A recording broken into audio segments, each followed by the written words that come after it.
Like, subscribe, comment, all that good stuff. Help promote and rank up my channel. So we're going to be reviewing Good on Paper, 2021 release, romantic comedy, and not really either a romance or a comedy, honestly. Good on Paper is about this dude that checks all this girl's boxes. After years of putting her career first, a stand-up comic meets a guy who seems perfect, smart, nice, successful, and possibly too good to be true.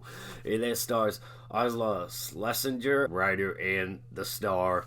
It's got Margaret Cho and Hansen. There are two extremes to the reviews.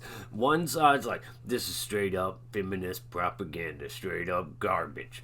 And the other side's like, well, if you don't like this, you might just be a dentist. You might just be a straight white male that's like this guy here in the movie. Normally I do positives, negatives, and all that, but sometimes I just can't do that because there's not enough positive things to say about a movie.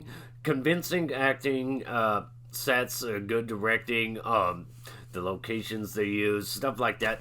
Just the common stuff, the bare minimum. This is a woke film. This is a feminist style film, but it's drawn from exaggerated personal experiences that really do happen to women. But again, I say exaggerated. They insert these little bits of stand-up in between things, but they don't really feel like jokes. They just kind of feel like somebody giving you a lecture, or somebody providing social commentary on what women deal with. It's interesting, the reality of the subject. This film is good on paper as like a log line, but the execution of it is atrocious. Whoever saw the script and said, yeah, this is the final product we're gonna run with, that was pretty dumb. There are a bunch of scenes that linger on longer than they should and don't really contribute much to the pacing. In fact, they hold it back. This film feels a little bit all over the place with time jumps that it doesn't really make too clear. And for the audience, there is no surprise twist for the main character in the movie that's met this dude that like checks all the boxes.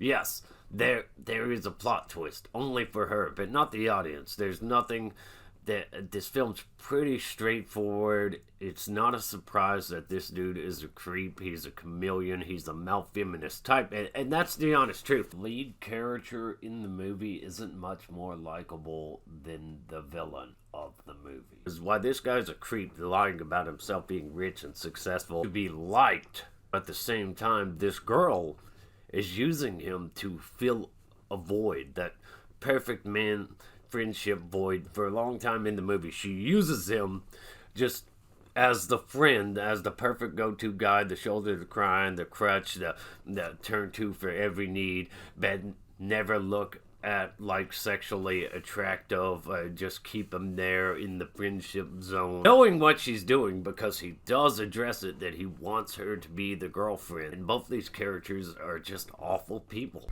She's just not as bad as him. In the film, it's just poorly executed because you have this guy Dennis who is so obvious, so transparently obvious to the audience, but to the main character, it's just baffling and mind-blowing. The film has good acting, but the writing, the way the characters are supposed to act, supposed to behave, the camera focuses on Dennis being obviously weird, too long, often doesn't have a really satisfying conclusion or anything like that. Ultimately, I would give this film a 4 out of 10. That's how bad I see it as.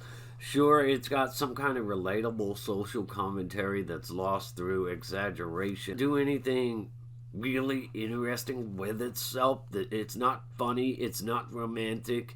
You could say you might get a couple of chuckles out of it. A lot not to be proud of in this one. It really feels like it was phoned in, and when it comes to the writing on this, it's so transparently obvious, like that it's out of place, that it's unrealistic. The acting is convincing, but somebody just kind of like lingering there, giving you these stares. There's just too much that's obvious that does not feel honest or realistic, not feel authentic. The guy Dennis doing the part, he's doing what he's told. He's acting as believable as possible. No matter how good you are on screen, it doesn't change that the script isn't good on paper in the first place. Like, subscribe, stay awesome, rock on.